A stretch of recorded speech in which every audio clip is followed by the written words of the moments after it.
Welcome to the Alchemy for Authors podcast. I'm your host, Jo Buer. If you're an author, aspiring author, writer, or wordsmith, you're in the right place.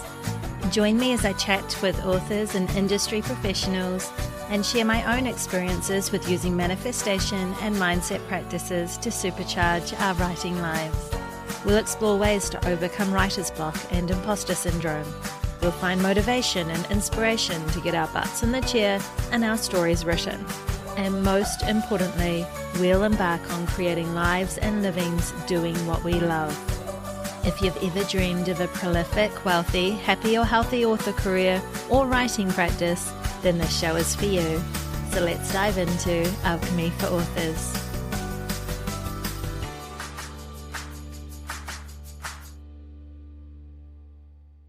Hello, my lovelies. Welcome back to another episode of Alchemy for Authors. This is episode 60. I can't believe that I'm at episode 60. When I first started this podcast, it was such a small seed of an idea that I really didn't know if I had it in me to be talking to other people. I'm quite an introvert. I didn't know if that was something I was going to be able to actually pull off. I wasn't sure if I even had the bandwidth really in my life to be able to do something like this, let alone have the confidence to keep this passion project of mine. Alchemy for Authors is such a passion project, going for any length of time. And a big part of that was, of course, imposter syndrome, which I know anybody listening to this is going to be very familiar with that feeling in some respect or another. And so not only am I celebrating episode 60 of Alchemy for Authors this week, but I'm also doing a bit of reflecting on imposter syndrome because it has reared its ugly head a few times over the last week. And so this episode, Writing in the Real Moments and Imposter Syndrome, is a solo. So you will be stuck listening to my voice for the entirety of this episode. And not only that, normally when I record a solo, I'm a little more organized and I have some notes or a script or something ready so I know what I'm going to say. That is not the case in this episode. So I hope you can bear with me with my stream of consciousness ramblings that, I'll be sharing with you. So as is my hope with every episode, somebody out there listening to this will find something that resonates for them or helps them to feel a little less alone and maybe something that they're going through. And so that's really why I'm recording this. And because it has been a very, don't even really have the words, a very up, down, emotional, crazy, busy, insane week. And it's brought up some things that I wanted to share with you all and maybe have you reflect on your own life, how similar circumstances might have affected you as an author or how you've navigated some of the curveballs that life quite often throws your way, as it does all of us. So, two topics then. I want to talk about writing in the real moments and imposter syndrome. So what I mean by the real moments is those moments in life that are real. You know, we might have the best intentions when we wake up one day of doing this, that, the other thing, getting some writing done, getting some marketing done, whatever our goals and that, and then something happens that is out of our control usually and throws all our best laid plans out the window. And I know we've all been there. It can be something as simple as one of our pets is really sick and then we spend the day on the phone to the vet or in the vet clinic or something like that. Or it could be a child sick and they've got to stay home from school when you're expecting to have that time to write. It could be something bigger, health challenges or bereavement or job loss, relationship breakups. It is the nature of being human that things happen So even though this episode is not scripted, I did grab this quote, and this quote's by C.S. Lewis. And he says, "Stop regarding all the unpleasant things as interruptions of one's own or real life. The truth is, of course, that what one calls interruptions are precisely one's real life." Now, I had a lot of real life moments this week. So I wanted to talk about how I'm navigating that. And yeah, I welcome any thoughts or emails or anything after this show from yourselves commenting on how you've navigated the ups and downs of life. And there is a connection for me with imposter syndrome, because I think in the author sphere, sometimes we are confronted with people who just seem to make this lifestyle, this business, really easy. They're making the big money and they're got the big fan base and they're winning the awards and they're doing amazing.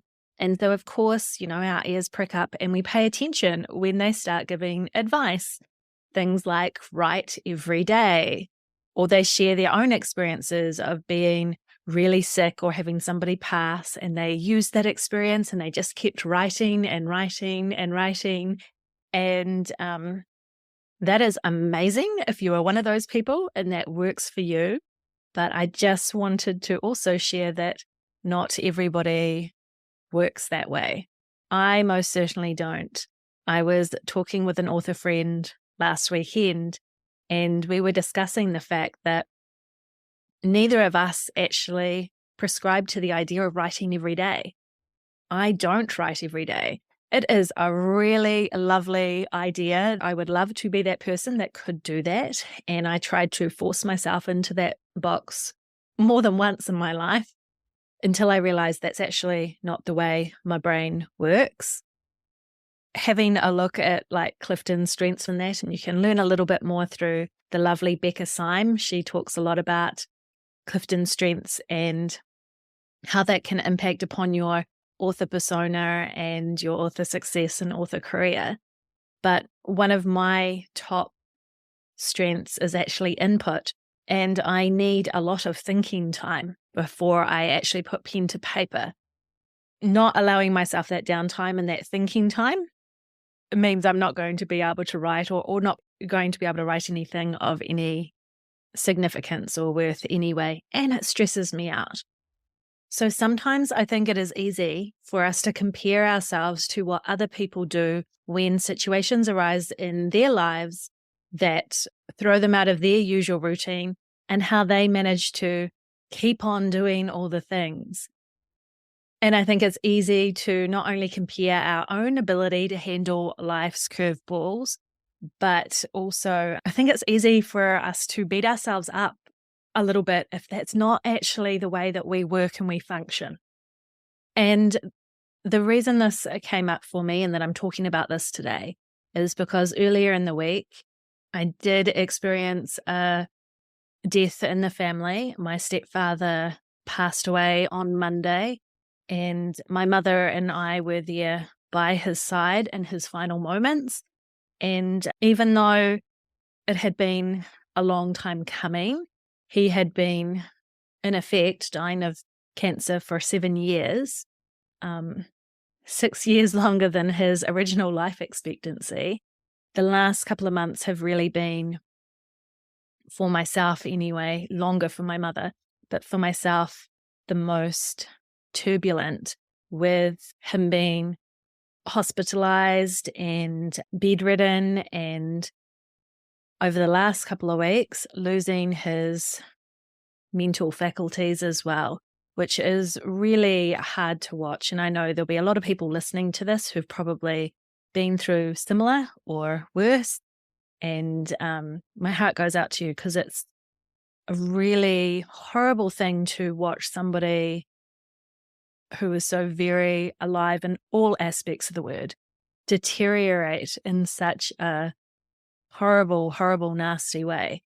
And I would like to say his final moments were peaceful and all that good stuff. And I would be lying to say that. my stepfather had a fear of dying and literally fought right up into the last moments of his death. And so it was a little traumatic to watch. And even though we'd been expecting it, my mother and myself had said our goodbyes several times previously because there was a lot of false calls, false alerts of him getting ready to pass. And so for the last couple of months, I've been living a little bit with the anxiety of when am I going to get the phone call from my mom that he's passed, looking at my phone, checking my phone, waking up in the middle of the night in case I've missed a call all the time.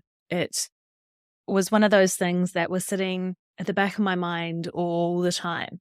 So every time I made any plans with visiting people or interviewing people for this podcast, for example, or sitting down to write or anything, I always had in the back of my mind, oh, but what if I've got to cancel it at the last moment? What then? So there's been a little bit of that anxiety in the back of my mind this whole time. And then when I finally got the call that it really looked like he was getting ready to pass on Monday morning, I literally left in the middle of my day job. I'm a teacher, so I had to walk out of the classroom, get somebody to look after my students and just leave. And I was actually the first one at the hospital. I met my mother there and was there for my stepfather's final moments, joined by my mother just a little before he actually passed. And it was an unusual, horrible experience. It was all the usual emotions that you would think, connected to having, a loved one pass and everything like that. But I also found for myself that in the moment, I had real heightened awareness of everything going on around me, every sound, every smell, every speck of dust, everything is kind of very, very much etched in my mind. And I think I actually attribute part of that to being an author and being a writer, in that even in those moments, I was seeing through what I call writer's eyes. Writer's eyes to me is the way I think us as writers or creatives, we look at the world, we see things a little bit deeper. We see the detail in things that maybe others don't see. And sometimes I think we can see a little bit of the beauty in the darkness. I definitely was somehow able to notice myself picking up on things that I know even my mum in later discussions didn't pick up on. And there were things like, after he'd passed, we left for a little while we waited for the doctor to come and sign off his death certificate and everything. And when we came back, the lovely nurses in the hospice and everything had laid a blanket over him and picked some flowers and that and put it on his chest. And it was, as we were collecting up his belongings, it was the things like the ant that had crawled its way out of the flowers and was crawling across the blanket on his chest. Yeah, so it was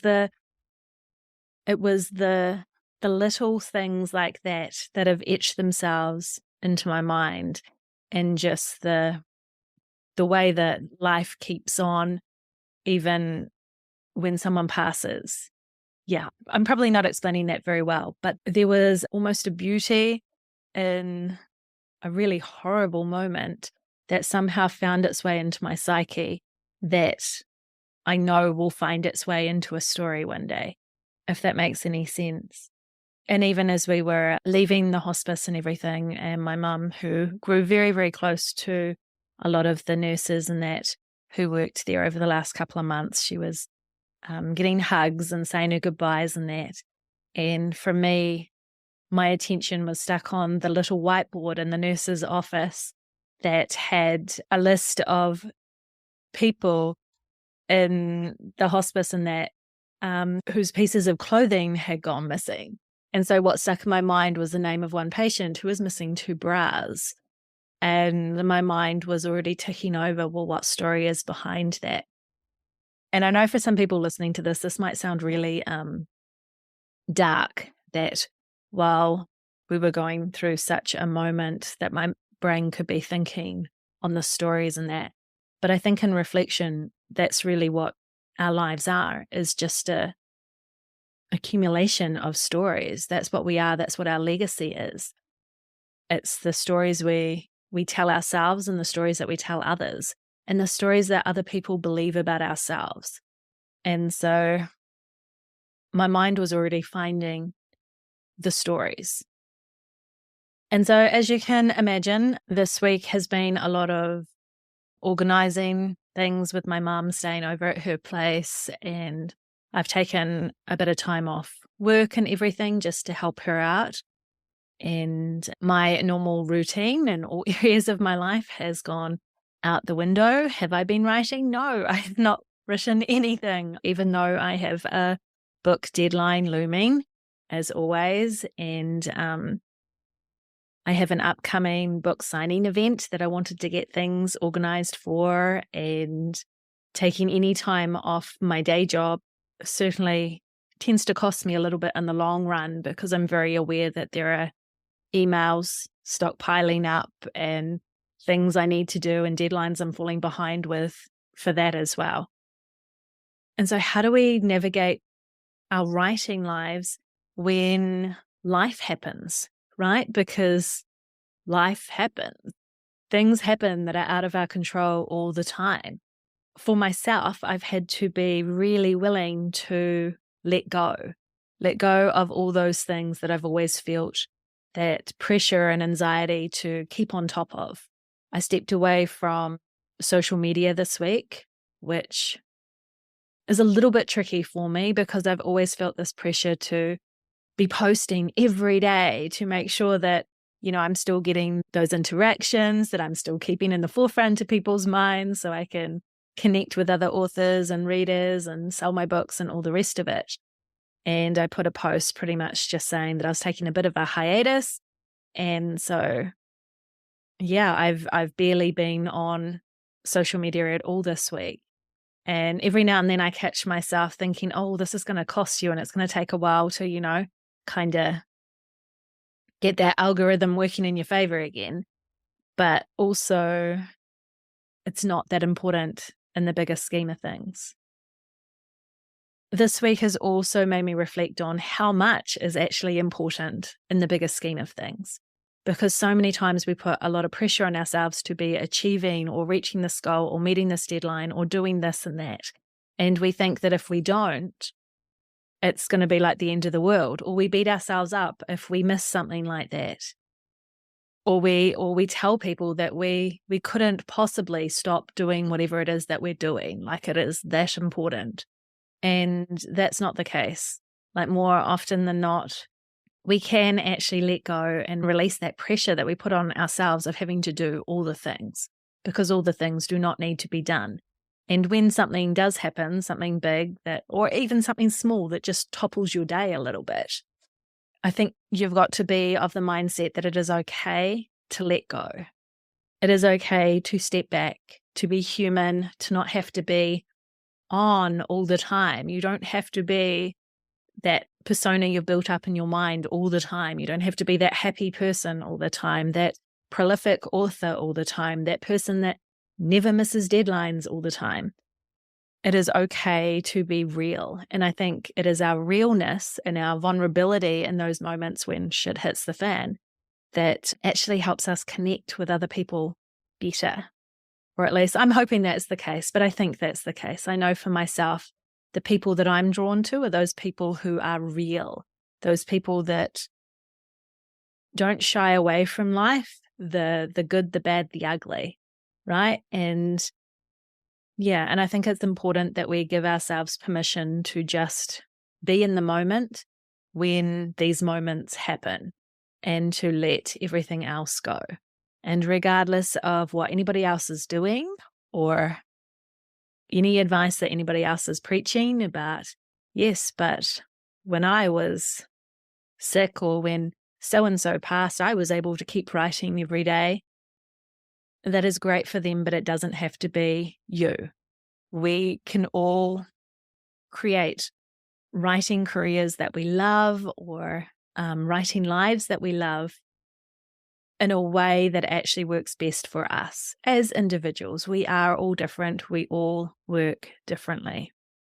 And I think it is also something that we need to let go of any guilt around. If we do mine those moments, those ugly moments, for story ideas. Writing, for me, is something that, even when I'm not physically writing words on paper, I still feel that I am doing every day in pretty much every aspect of my life. 90% of writing for me is really just done in my mind. It's the thinking, it's the reflecting, the connecting different ideas together. It's the seeing the world with writer's eyes, where you go a little bit deeper and you see what's different, what stands out, what doesn't make sense, or what other people's eyes might gloss over. If we can see those things or seek them out, then we're filling that creative well, and we just don't know how they might play a part in stories or poetry or any of our creations later on. That, to me, is still writing. And so I think that's also a reminder to us that writing is more than just literally typing something on a blank screen or getting words on a piece of paper. It is paying attention to how we feel in a moment, to the smells, the sights, those moments of discontent or discord, and mining those moments. Because I think that's also where the stories lay, and what will connect us deeper with our readers as well. And even though there was a moment of guilt that I felt for noticing those things, when shouldn't I just be so engulfed in grief that I wasn't able to pay attention to anything like that. And that's just not the way my brain works. And so for me, I needed to let go of a little bit of guilt that my brain was still seeing the story behind the moment as well. And so how does this relate to imposter syndrome? Well, a lot of ways this week, on top of, having my stepfather pass and going through all the very practical aspects of organizing all the things around that, and having lots of visitors at Mum's place and everything.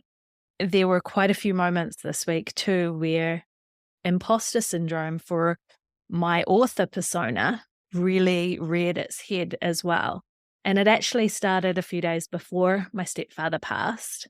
And I don't want to say it actually started, because imposter syndrome, like I said, is something that has followed me around in all aspects of my life, my entire life.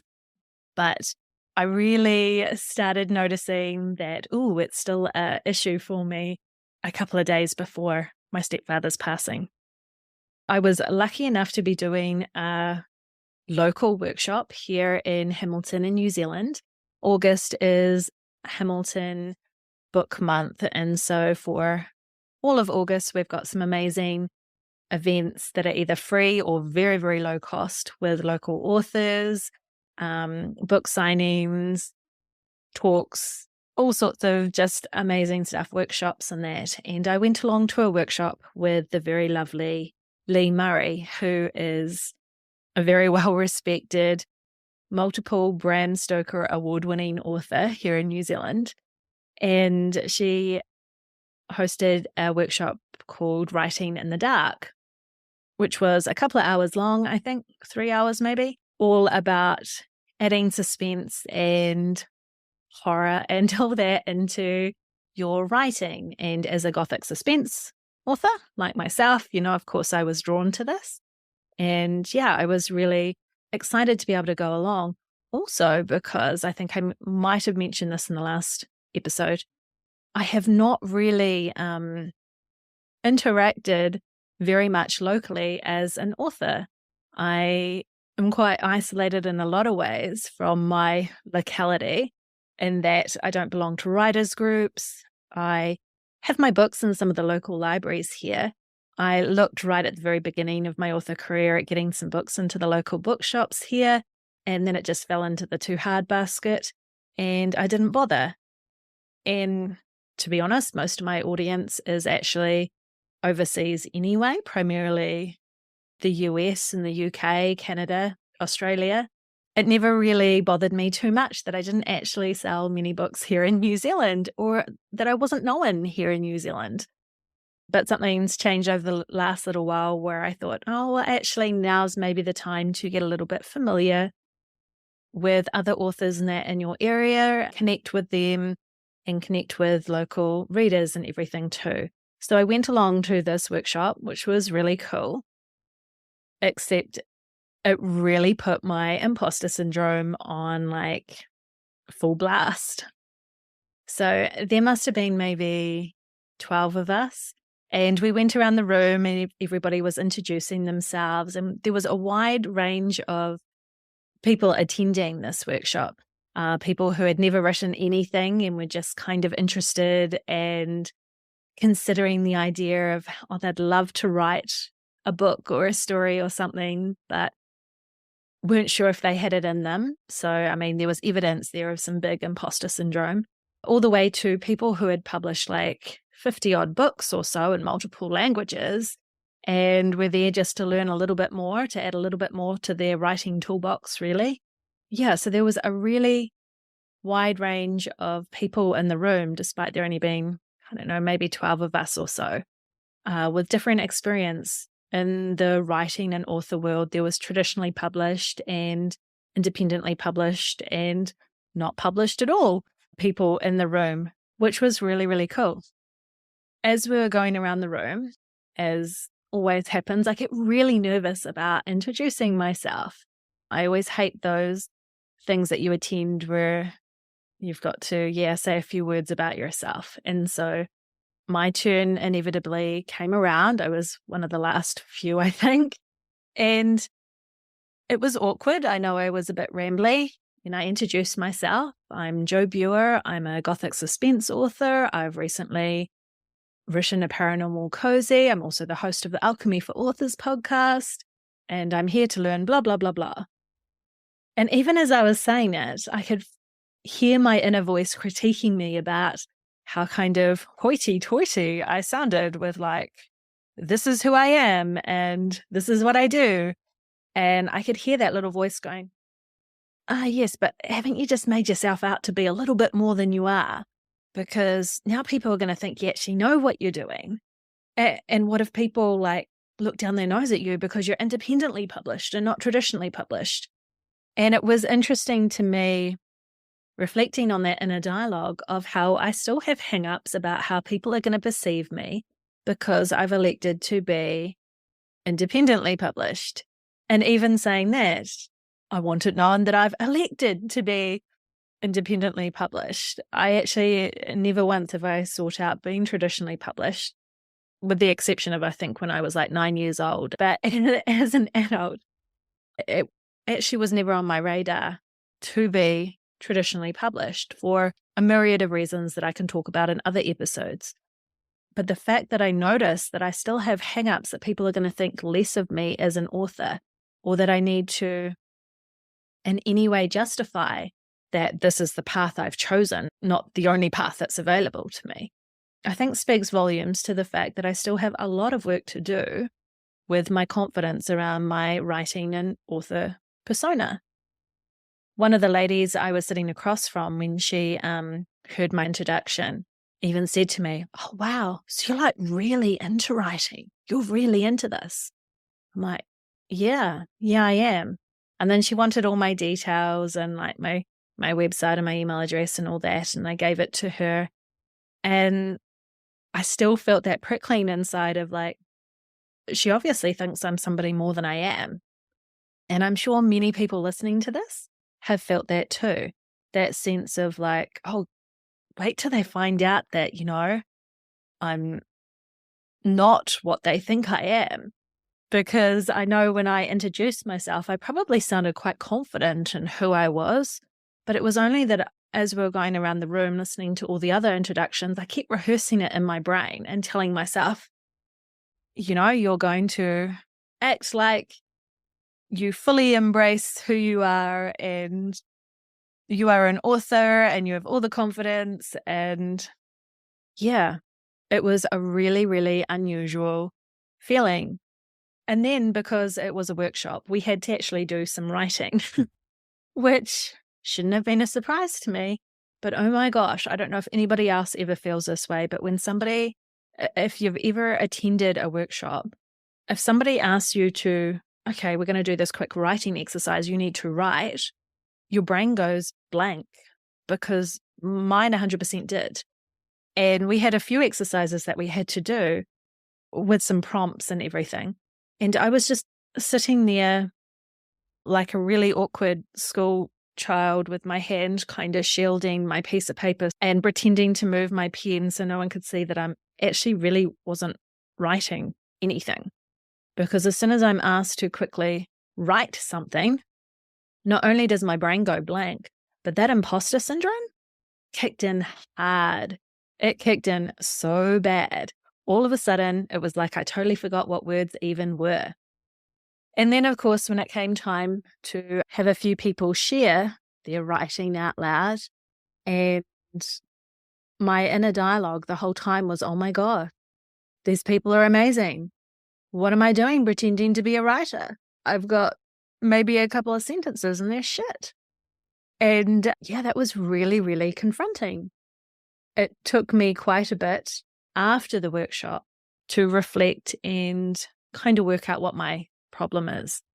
And part of it is the fact that I'm not a person who can write on demand. I'm quite a slow writer, to be honest. And I usually need a lot of input. One of my Clifton strengths being input, one of my higher ones there, meaning that I need to fill that creative well and to have a lot of ideas and things first before I can put pen to paper. Another reason why I am not able to write every day, because that thinking time is super, super important to me.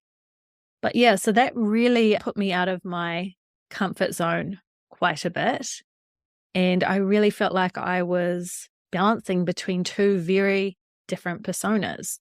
I was the author persona where I was wanting to come across as very confident. I've got a podcast. I've written these books. I know what I'm doing somewhat, kind of.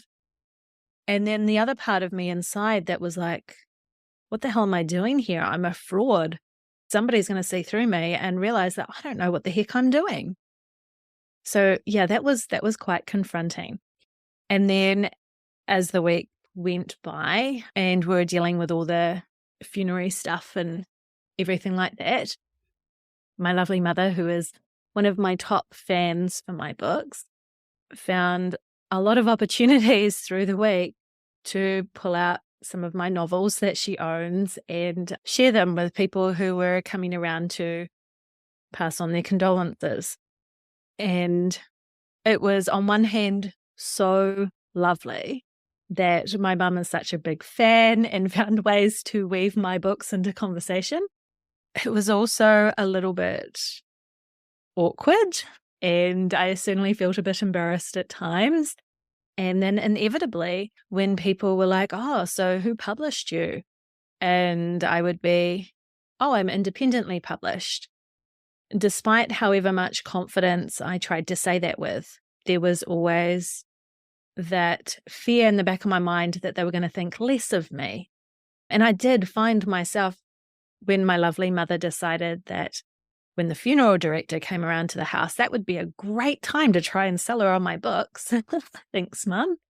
I did find myself trying to justify being an independent author when it came up in conversation by saying, oh yeah, but I have my covers professionally designed and I have a professional editor in the US that I get to do my work. And yeah.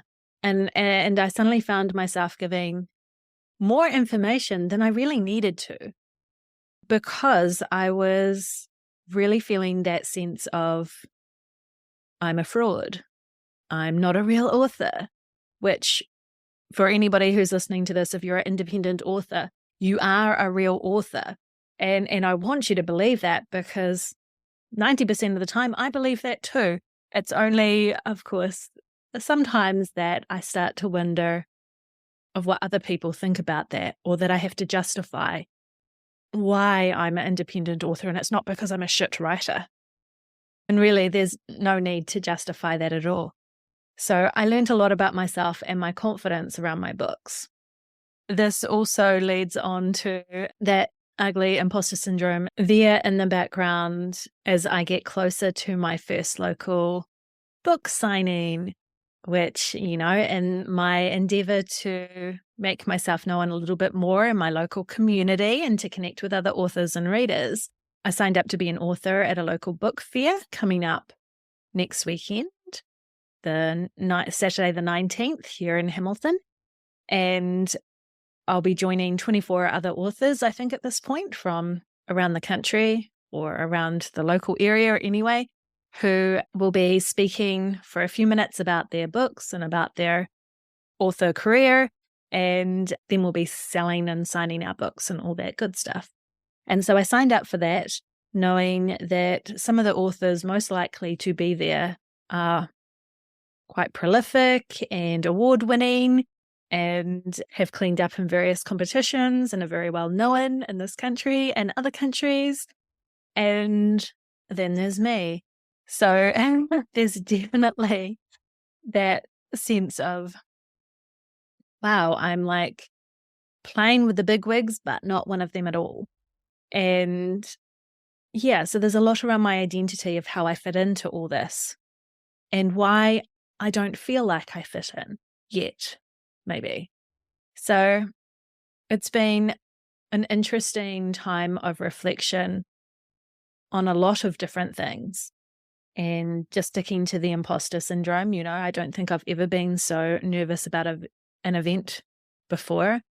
I have not done a proper book signing event myself. And so, I've been wondering how many books should I have on stock? Like, what should I wear for the day? I want to, look a certain way, but I don't want to look too dressed up, but I don't want to be too dressed down. And I am overthinking everything right now. Like, should I have this? What if I did this? Is this too weird if I wore my witch's hat to promote Hades' Haunt? Should I tone it down a bit? What if I'm too much for people? What if I'm too nervous and I stutter and I mess up my little speech that I have to do? Or, yeah, I'm sure I'm not the only one that has that constant internal dialogue going on just 24/7.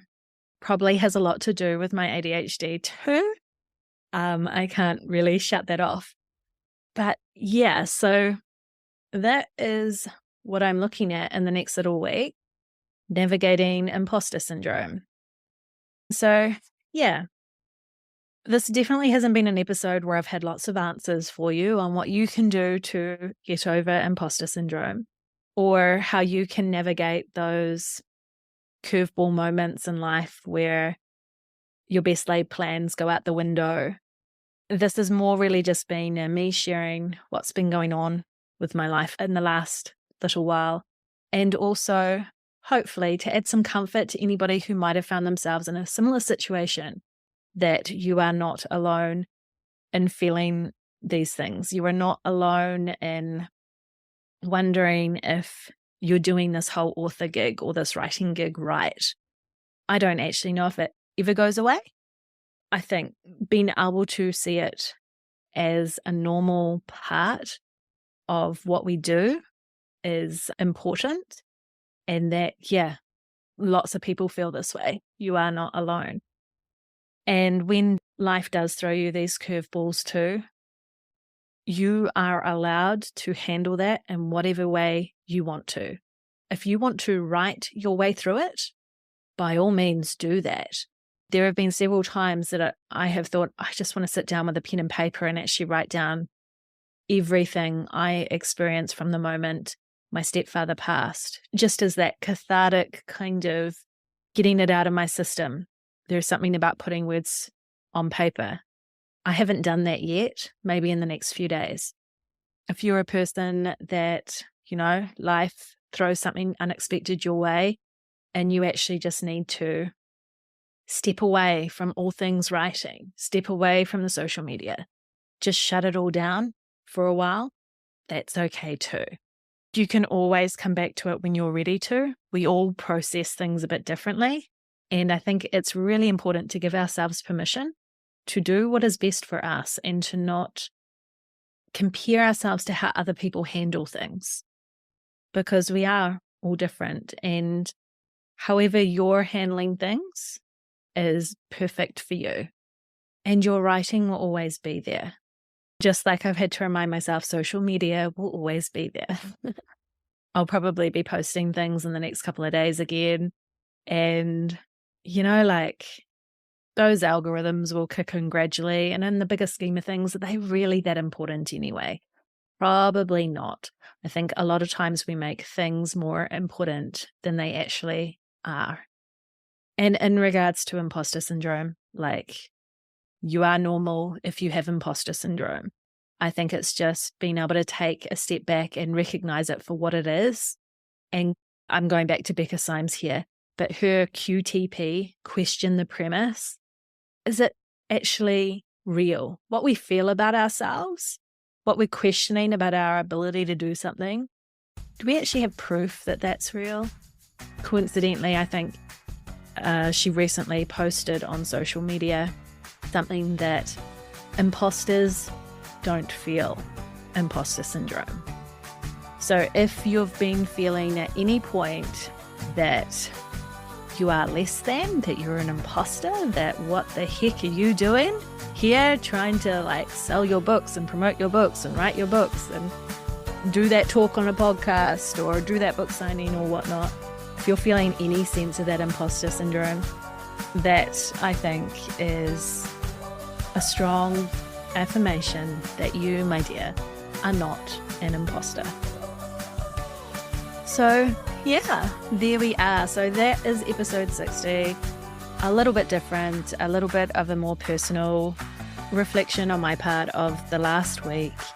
And next episode, episode 61, we should be back into some of our more normal episodes, I guess. I don't know if normal is the right word, but I've got some amazing guests lined up for you from all things craft and mindset and all that good stuff. So I hope you do stick around. As always, I am so thankful for you listening to this podcast, for you sharing it with your friends. I appreciate if you're able to rate or review. If you want to continue supporting this podcast or supporting me with my writing or anything like that, you can always go to buymeacoffee.com/Jo Buer. Any kind of donations made through that is always really, really appreciated. Other than that, my lovelies, I hope you are all looking after yourselves, writing in whatever way writing looks for you, whether it is pen on paper, fingertips on keyboards, or just like me at this point where it is a whole lot of reflecting and thinking and mulling over, then that is all good. Just keep on keeping on, and I will see you again next time. All right, my lovelies, have a great week. Bye.